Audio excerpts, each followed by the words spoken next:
Hello, welcome to Backstage. Let's find out what it's like to be an MEP.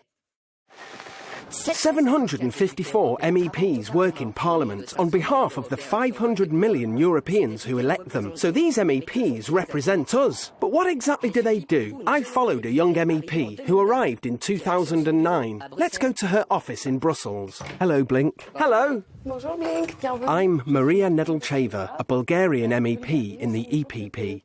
The life of an MEP is highly structured and very colourful, just like the monthly timetable for Parliament. The calendar has 4 colours, one for each week. 2 weeks for work in Brussels, 1 week for activities in Strasbourg, and 1 week for activities in other countries.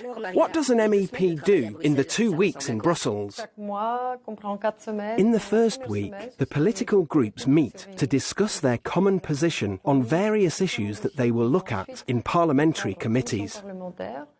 Let me explain. There are 7 political groups. These are like families, which contain MEPs who have similar views. MEPs devote 1 week every month to their group.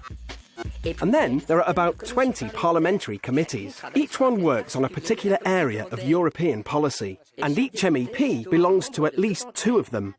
Maria works 1 week per month on the Agriculture and Petitions Committee. So, what then? So, in the second week, we have meetings of the parliamentary committees, where each party presents its arguments about the issues, and then there is a vote to determine the final outcome. This is the high point of the month, the famous Red Week on the calendar. It takes place in Strasbourg, in France.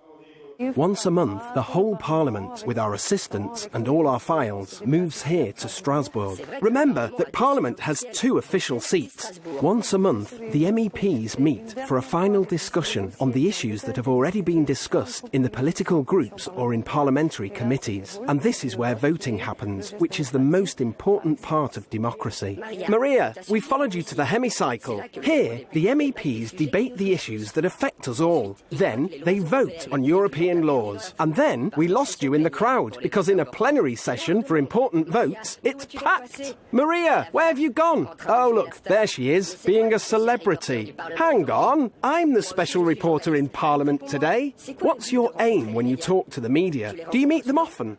Yes, we meet the media regularly, and thanks to them, we can explain to Europeans what we do here in Parliament, because the citizens of Europe aren't always aware of what we do, and the media are there to explain it in simple terms. There's no substitute for meetings, direct contact, but with the media, we can reach a wider audience. And direct contact means meeting citizens. Great, we're going on a plane. It's time for Turquoise Week. The Turquoise Week is the week in which MEPs travel either to their own countries or to countries that are outside the European Union. Wow, lots of plane journeys. It does mean lots of flights, 2 flights per week at least, so more than 150 per year. You're not afraid of flying? Not at all, but it's part of our job. And for me, it's also fun, so that's good. So, we're in Bulgaria because the Turquoise Week is very busy. We'll leave you to your work in peace while we watch.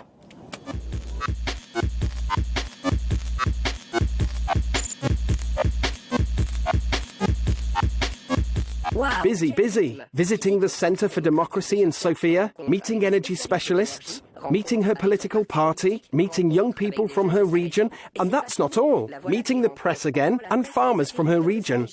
And that was just 1 day for an MEP in her own country. So, back to Brussels. Are you leaving already? Ah, yes. You're going to Burundi to see if the elections are going well. That's all part of representing Europe, providing support for democracy.